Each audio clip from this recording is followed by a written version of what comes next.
Hey y'all, welcome to another edition of Big Joe Recovery. We're here at the Pond House, one of my many places I work at. My full-time, I'm the groundskeeper, maintenance, property manager over here. Also a kitchen worker and whatever needs to be done. And it's great to be here. I'm inside.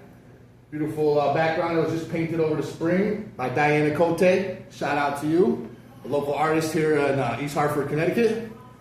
And Pond House Cafe. So if anybody's looking for a good restaurant to eat, come on down. And speaking of eats, my name is Joe. I'm a person in recovery.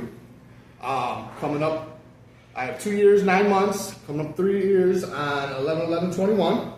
Congrats. Thank you. And I'm proud to introduce, the reason we're at the restaurant is because I got a chef here by trade and a great friend of mine that I've had the pleasure of watching grow in recovery. And yeah, I want to introduce yourself. Hello, name is Kevin. I'm 3 months now? 3 months tomorrow. Yeah, 3 months. I know tomorrow. he more than he knows. Yeah. Always busting his He's my secretary, so keeps me on point. Yeah, in 3 months tomorrow. How you feel? I feel good, man. I feel good. It's been a tough road. Yeah. So a lot of ups and downs over the long years, but I feel like this is finally the one that's gonna stick. Finally, it's taken a lot of times, but this should be the last one. Yeah, it's your open-mindedness and willingness, right, to continue. Tell us a little bit about you. What's a little background? Where you're from? What do you do? What's your job title? I know I've said chef, but I'd rather have you tell your story. No. I was born in Connecticut at Hartford Hospital. Okay. Grew up all around in Connecticut, Plainville, Farmington, West Hartford. Mainly in West Hartford when I was a kid. Parents divorced, back and forth, blah, blah, blah. That whole, everybody knows that spiel. Been through it too. Went to boarding school at 14 in upstate New York for 4 years. Then gave college a shot right out of high school. Made it through the first year, but would have been on academic probation, all that stuff when I went back. So I and kind of funny, I was majoring in criminal justice. I wanted to be a cop. Yeah. I have to laugh. Right. It's all right. He's my friend. Knowing me now, you're like, cop, what? Then I ended up getting into some sticky situations, which caused me to go down to North Carolina to Charlotte, which is where my mom and stepdad had lived because my stepdad was transferred down there for work from Connecticut.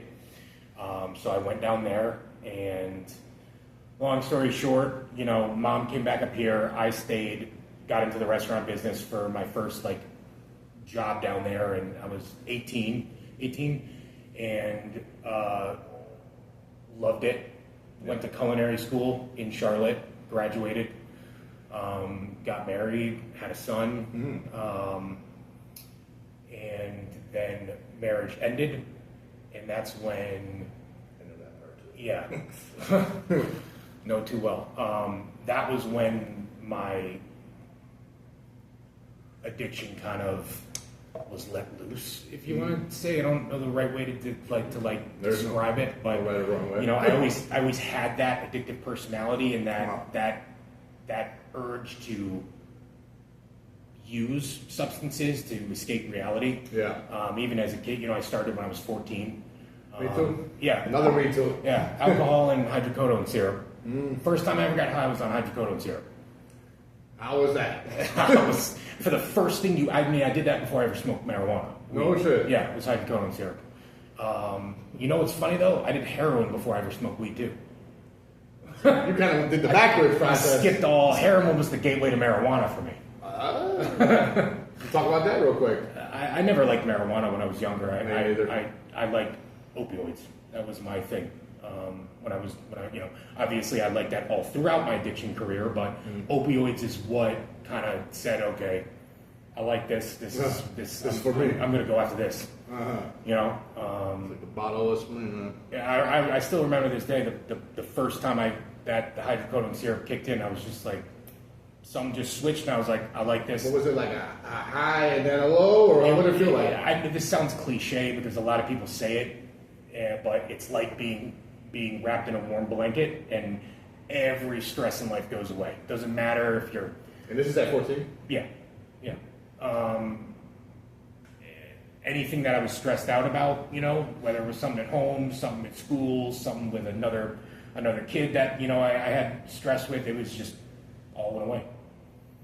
You know, and then it just spiraled from there, and addiction methodically took control of my life. And that was that. Yeah, the stepping stone, right? Yeah. So to say.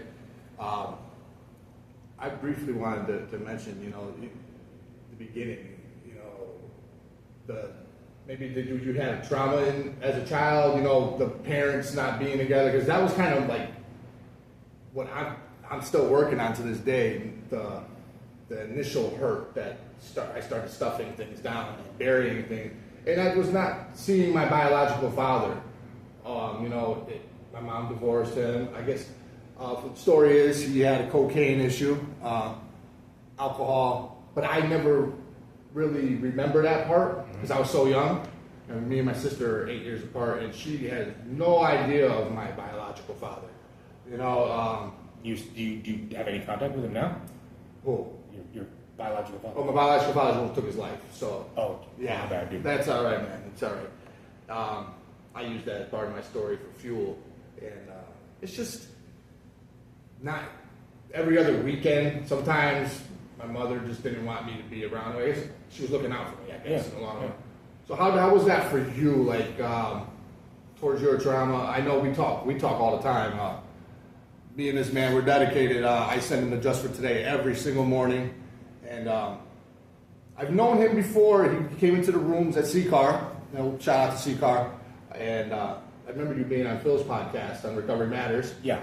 That was a great interview. You did an awesome job. I was so nervous for that. I'd never done anything like that at that point. So Well, that's cool, man. I was like, I had some serious anxiety. He even said it before he started. He was like, "You're a little nervous." I was like, "Can you tell?" I know that. In the beginning, I saw that.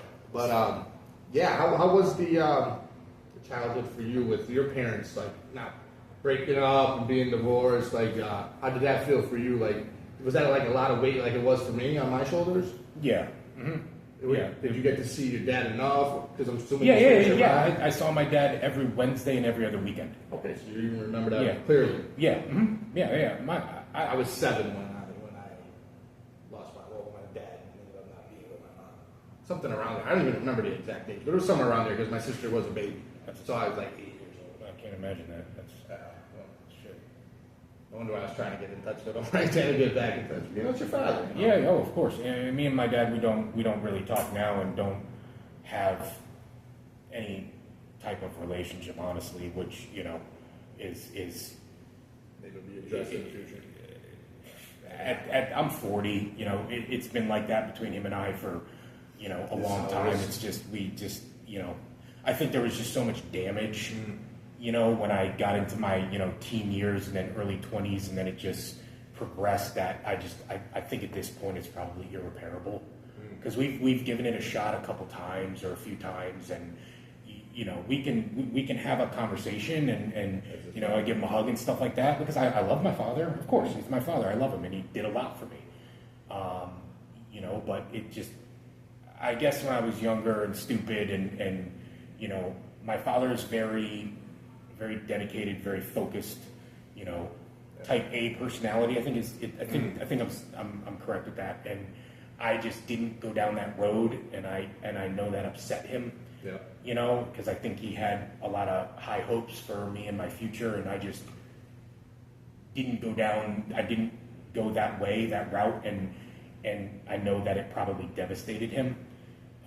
And then I kind of went into like fuck you dad mode, and I kind of all of my anger I took out on him, and I took it out on my mom too, but I took it out on my dad a lot, and it just ruined our relationship.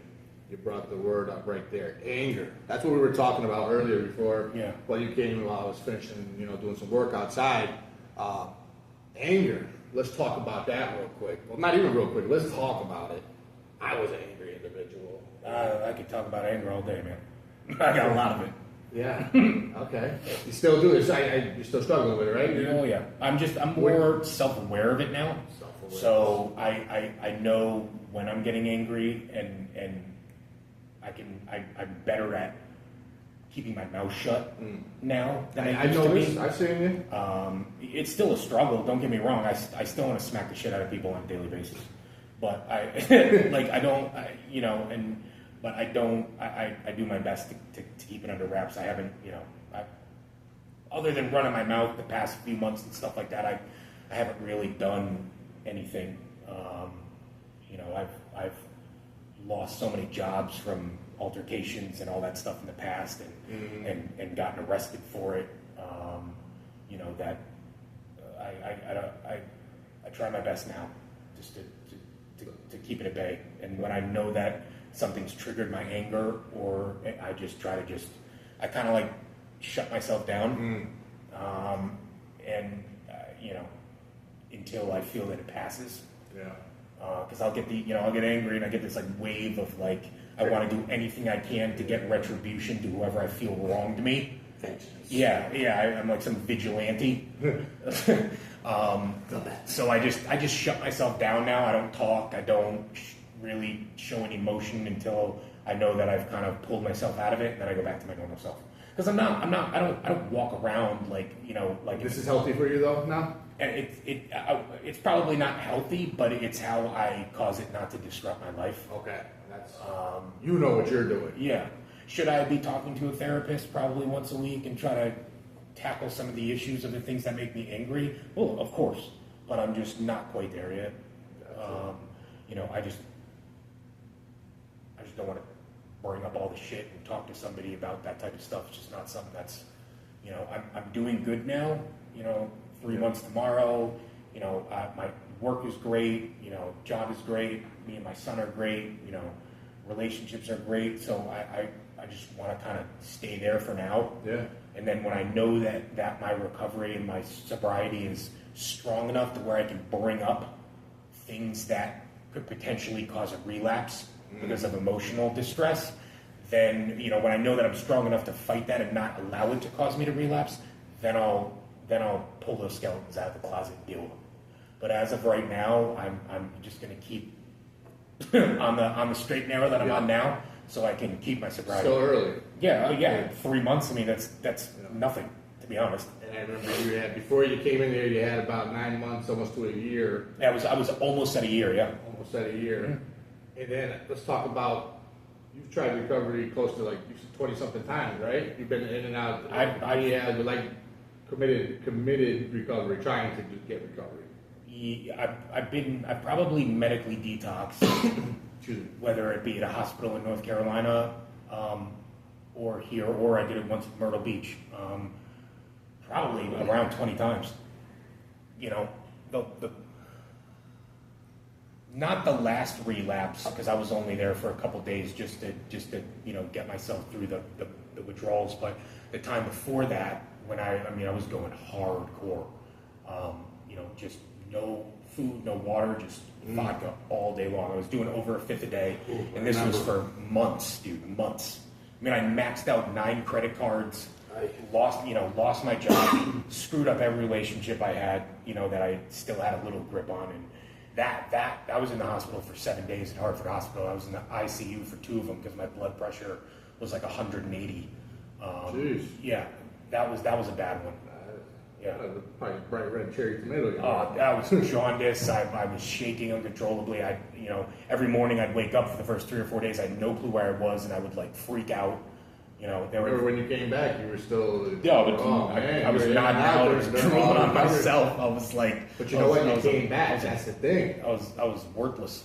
Because you get to the point where you're just fucking fed up with it, And I'm at a point now where I'm just tired of it, dude. And I never up until this time really embraced all of sobriety and the community and the culture. I stuck my toe in, put one leg in occasionally, to do, however long the sobriety was, but I never fully embraced it 100%. Yeah. And that's what I've done now. And I think that's why things seem, now granted, I'm only in 3 months. It's nothing to, brag about. but It's because you've been in recovery before, right? Is that taught you still remember some things that you learned previously? Yeah. But I, like you said, you send me the motivation stuff every morning, and all the people I hang out with and spend time with are all either in recovery or know my situation and know not to bring any of that, to the forefront of anything. My boss and one of my best friends, she was there with me for my last relapse, and thank you, Andrea, for not kicking me out of the house, because Thanks. that was a rough one. I fell down the stairs. I mean, I fucked my face up, and I had like a contusion. I literally like Superman dove down an entire flight of basement stairs and just. Don't forget that, right? No. What's helping you this time around that you never did before? That's like, besides getting the motivation I send you and stuff. I know I can share this. Me and Kevin go together to my home group AA, which is tonight. We go at 8 p.m. Yep. We toss the football around before, get the blood pumping a little bit. I know you're active in the gym too. I get there when I can. I try my best, but I got to do better. And what else is working this time around? What are you incorporating? So maybe you just tell someone else out there, like, hey, all right, the first 20 times, I didn't get it, but this time I'm embracing what? Besides the motivation I sent you. And I think God's been working with both of us to help put me in your life again, to maybe be that extra push and motivation. But what else? I think that obviously that motivation is obviously different for anybody in addiction. What's going to help you get out of it? They say you got to hit your absolute rock bottom. Underneath the rock bottom. Yeah. But I think every addict at a point will, if you relapse, it's typically because in the back of your mind, you have a support system, or you have an out in order to rebound after, so you can have a little fun and fuck sobriety for a minute. I don't have that anymore. I've burned every single bridge that I've had, and if I fuck up again, my life as I know it is over. No integrity, your word. If I don't die or end up in prison from another relapse, whenever I come out of the relapse, everybody will have their back turned to me, and that's it. And that's something you realize this time around. Yeah, because that's the truth. Up until now, but you want it this time. Was that right? That's what you. Yeah. Well, yeah. Of course, you have to want it.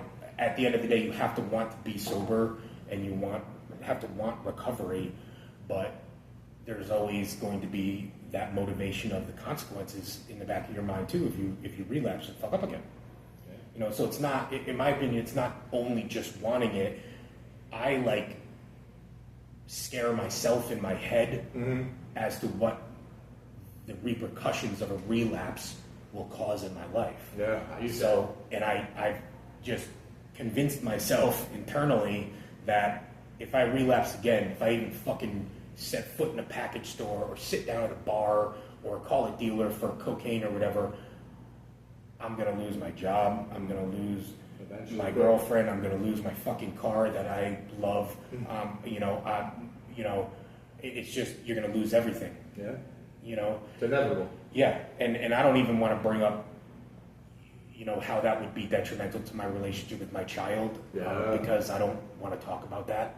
It upsets me too much where I don't want to do the interview at that point. Yeah. So I don't want to bring up my child, honestly. Yeah.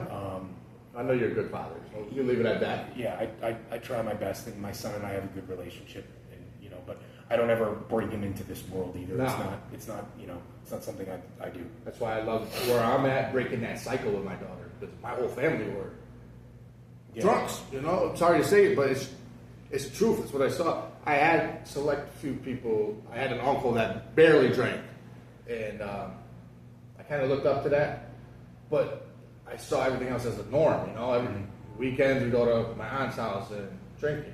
We go to my grandmother's house, drinking. My grandmother didn't drink because she had schizophrenia, so she knew she couldn't drink. I just imagine if I ever saw that. I took care of my grandmother while I was 16 until she passed. A few years later, God bless her soul. R.I.P. Grandma Wanda. But yeah, let's talk briefly. about work and addiction, especially being in the kitchen. We talked briefly outside. It's like the worst possible profession you can be in if you're an addict. Because all it does Talk is about it. it's like throwing gas on a fire, man. In hell. Like it's terrible. When I realized that I had a passion for cooking and I wanted to be a chef, you know, I was happy, I was excited. I went to culinary school. I immersed myself entirely in being a chef. You know, I worked my way up through my career, you know, got a line cook job at one of the best restaurants in Charlotte, made sous chef there under arguably one of the best chefs that Charlotte's produced. Wow. And then I went, you know, that's something to be proud of. Yeah, you know, and he also, you know, I was green at that point, but he gave me a shot, gave me a sous title, and you know, that was kind of when I really got to step into being a chef and really start building my career. And like, I made it. Yeah, well, I mean, it would, you know, you don't make a lot of money, but that was when I started to really build my career and opportunities. But in the restaurant business, drugs and alcohol are rampant. Yes. And a lot of times when you're at a restaurant that's, you know, in the James Beard class of restaurants and stuff like that, or, you know, somewhere at that level, you know, the stress is so high and that most people use a substance. Most of the time it's second we leave work, we're going to the bar. Or, you know, or before service we'll do a line of cocaine, line of blow to get, you know, to get the juices flowing so you can make it to service without, you know what I mean, doing a fat rail before service starts so you can make it through. You know, me, I loved to pop Vicodin before service. I loved cooking on the line, high on pain pills. It was just like, I thought I was like being at a fucking amusement park. It was the coolest shit ever. Because I got to be creative and cook, and I'd have like, you know, 8 pans down, fucking with each one of them to be high as a kite on Vicodin, and I just had a ear-to-ear smile the whole time. That was cool. It's still, to me, it's fun. I'm not gonna lie. Every addict will sit there and tell you that they love being high or fucked up. It was just the way it was. So your life goes to shit. Yeah, you might love it, you just can't do it because it ruins everything. It doesn't. You still always know that you enjoyed being fucked up. You didn't like what happened after the high wore off, but you like being high. Yeah. And that's another thing that makes sobriety so difficult. You know. I worked at the car dealership for a long time, and then, you know, my addiction got so bad. I'm drinking nips, half pints, and stashing them in the back closet with the files.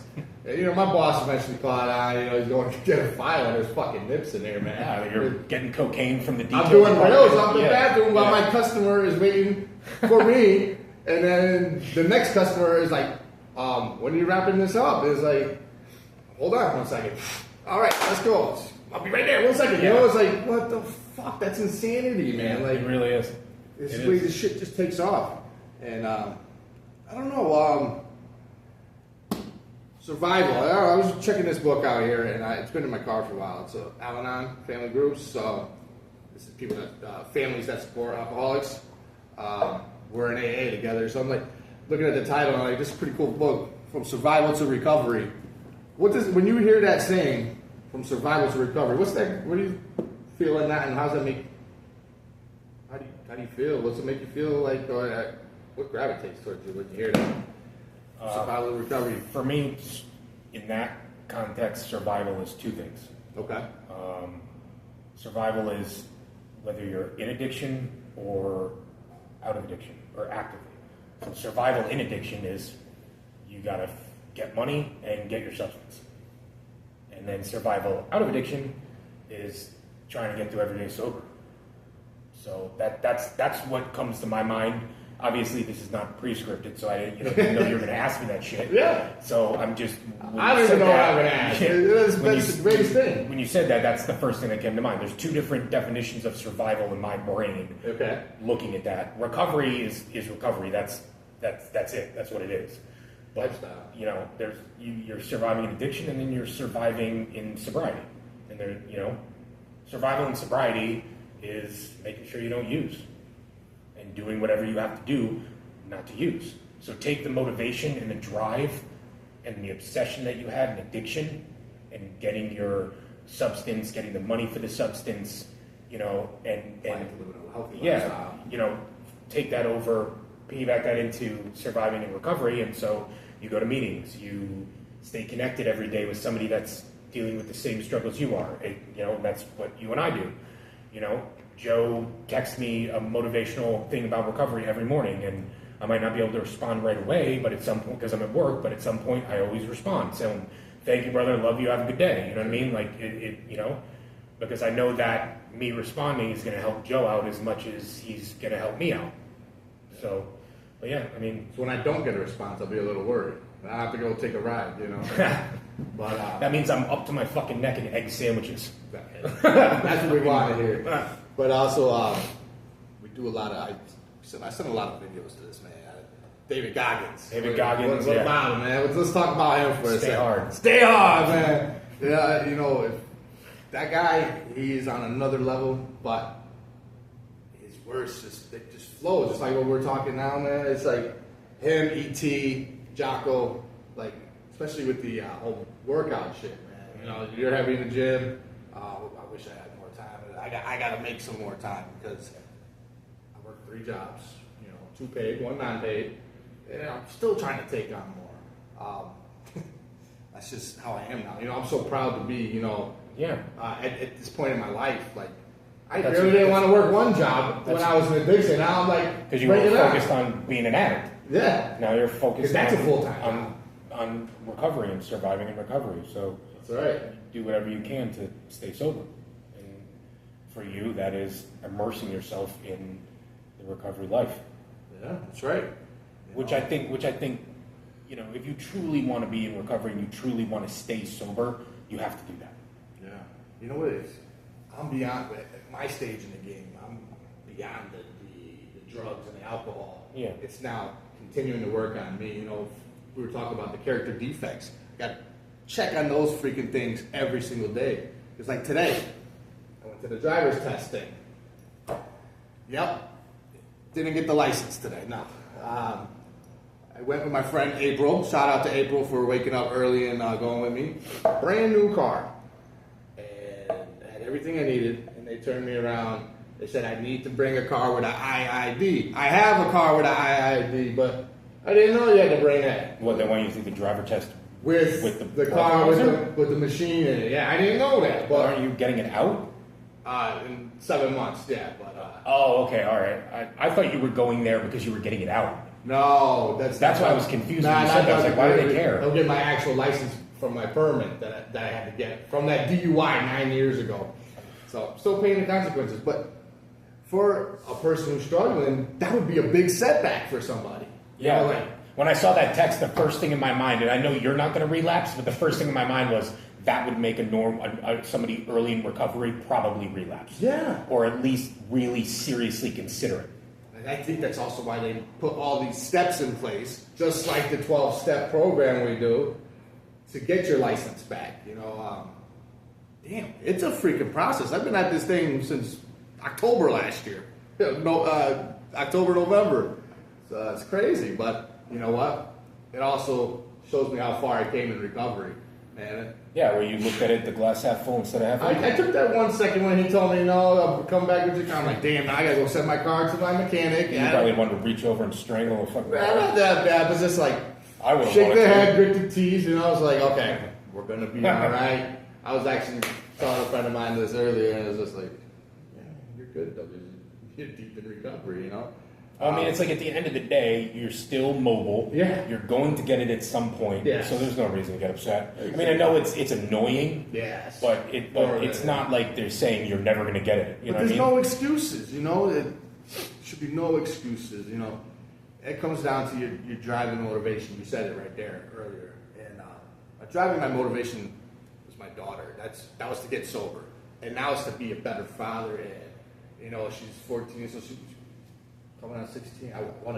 Can't wait till she starts driving and all that. So I was like, all right, Daddy just did this process 2 years ago. Again, I'm almost 40 years old, you know? But, yeah. That's crazy. My son told me yesterday that when he's 14 and a half, he can start driver's ed. No kidding. Yeah. Well, he's in North Carolina. Yeah, a little different, but But yeah, I was like, oh my god, it's getting old. yeah, time flies, right? Yeah, really, dude, it's scary. So I got a question then. Here's the question, and you know I love my quotes and stuff. I know you haven't had the pleasure of joining my journaling group yet, but I always open up with a quote of the day.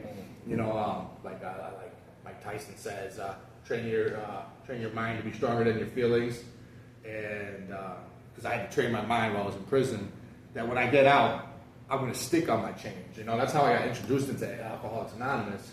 And then when I got out, I fully went into the multiple pathways with CCAR. Like, try this, try that. You know, I do sound healing. I like meditation, all different types of things. Church here and there. You know, I go to all different churches. I don't discriminate on church. I go to a Spanish church, Catholic church. I'll go to a mosque. I don't care. You know, I'm trying new things. And that's what recovery's taught me, that I want to learn more about what other people have going on in their lives so I can more understand people. Yeah. Because all I cared about, like you said, was my addiction for so long. Yeah. What do you look most forward to like learning? Like, what do you see that you want to do maybe, like you've never done? Like, are you embracing new challenges and things in your life today? Well, staying sober is a new challenge. That's my biggest challenge.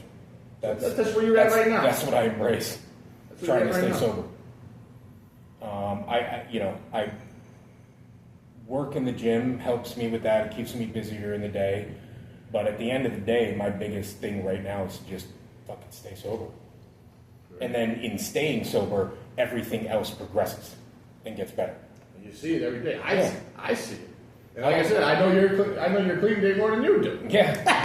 Because it's just, I don't, you know what I mean? It's just like, good. my goal is just not drink alcohol or use drugs in the day. How much has AA helped you since you've been coming with me? So, what do you get out of it? What does Kevin get out of it? It's a sense of kind of family, a sense of community, a sense of reassurance. It's support. It's a lot of different things. And I fought AA for so fucking long. You can ask my mother. I was like, she'd be like, why don't you go to AA? Why don't you go to AA? And I'd be like, because I just don't like it. And it doesn't work. I don't want to hear people's war stories about alcohol. The excuses. You know, you come up with every fucking thing that you can possibly come up with to get out of it. It's not that bad. And I went a couple of times here and there. And I'd go to one meeting and then, you know, maybe a second one. And then I'd be like, fuck it. You know, and then maybe I stayed sober for a few months, maybe 6 months at the most, and then I would end up relapsing. You know? Gotta get you a speaker jam or something. You'll like that, man. What's that? Speaker jam with multiple people coming in and just talk one after another about their stories. So I've been to a couple meetings like that long ago in the past. I mean, I've been in addiction for probably over 20 years now. I mean, so 20 and but like I said, I'm fully embracing sobriety this time in every aspect of it. So I'm fully given into AA and embraced it, and that's why it's working. I mean, it's not different than it was before. It's still AA the way AA is and what it does. I'm just embracing it to the point where I'm letting it all in. I'm not sitting in there like, fucking, when the fuck's this shit gonna be over? You know what I mean? Because that's what I did last time. My mind would wander. I wouldn't even know what the fuck was said throughout the whole meeting. I just went because people wanted me to go. And how are the chips working for you? Because I know I gave you my first 1 month chip, and that was my personal chip, and I felt the need when they say to pass it along. I'll pass it to you. I have all three of them on my dresser. Beautiful. And every morning I put my keys and my pocket knife down, and you know, when I get up in the morning, you know, I kind of get all my stuff, and they're there. I see them. I look at them, you know, and I'm gonna. It's just it's a reminder of. It's hard to explain. It's something you've never done before, right? Yeah, I never. I mean, I got a chip one time, a 24-hour, and I think I lost it a day or two later. But it's just a reminder. It goes along with just immersing yourself. It's just another reminder to stay fucking sober and to be on point and to be self-aware and to not put yourself in a situation that could potentially put you around something that could cause you to relapse. You know, from talking to you, from being with Annie, you know, a constantly to, having all of that stuff around me. It's my entire life pretty much has recovery intertwined into it. That's great. That's how you know you're making a change. Yeah. Yeah, because when you said you had that foot half in, maybe the toes just dipped in the water a little bit. Yeah. And you're fully in it. Yeah. There's no stopping you. When I committed up here and I started putting everything around me, I know I'll be good. I'm solid. You just can't let nothing rattle you. And in wrapping up, I want to thank you anyway. Thank you so much. Brother. Thank you. And I'm glad to call you my friend. You're not just a recovery, you're a friend. Yeah, my friend too. I talk about this all the time, connection. Gregory, shout out to Greg Shekar, always says you gotta stay connected to stay protected. And that's something I think about a lot and try to use with other people. On my way from that DMV test, getting off the exit to come to work here on New Park, I had this feeling this guy was gonna be standing there with the sign. I get my wallet out with a C-Car business card and all my info on the back and my YouTube, Big Joe Recovery. And I hand him $1 with that. And I think this is a guy I've seen before. Looks familiar. But I just had that feeling he was there. And I was like, weird, this gut feeling. And I had it ready in my hand. And there he was when I got off the exit. And I was like, here we go. I'll give him another card. Maybe he doesn't have the last card. But maybe eventually he'll reach out. Hopefully he'll make it. But something told me, like, after that whole driving situation this morning, God's gonna remind me what I'm doing. It's going to give that little push to stay on track. Yeah, exactly. The old me would have said, "Fuck this! I'm not going to work today." Yeah, I'm gonna do whatever it takes. Yeah, and I'm glad I don't have to live like that today. What's one big piece of advice you can offer a newcomer? What do you feel out of your heart that you would say, or somebody who's been in recovery and got lost again like you did? What would you suggest? I would say, you're not going to win every battle, but if you keep pushing and stay focused, you'll win the war. I hear you say that in the rooms a lot, especially the C-Car. Because you're not going to win every time. I mean, it's inevitable. I mean, but at some point, you'll win the war, and then, I think that's when you've gotten through it. Not everybody gets there. It's true. But give up, that's for sure, right? Something happens at some point that clicks and you get out of it. I'm one of the lucky ones. I feel like I've had that click. You're one of the lucky ones. Yeah. And he's one of the lucky ones, but there's a lot of people out there that are never going to be a lucky one. Can't take this for granted. No. Brace every day. We only have just for today, and I know I gave you the key. We both got in our keys. Just for today is all we got. Everyone stay blessed. Kevin, thank you. Appreciate you coming on, sharing your experience, strength, and hope. We'll catch you on the next edition of Big Joe Recovery. Stay tuned. We will be coming live. I will try to shoot for Friday. All right. Stay blessed, y'all. Take care.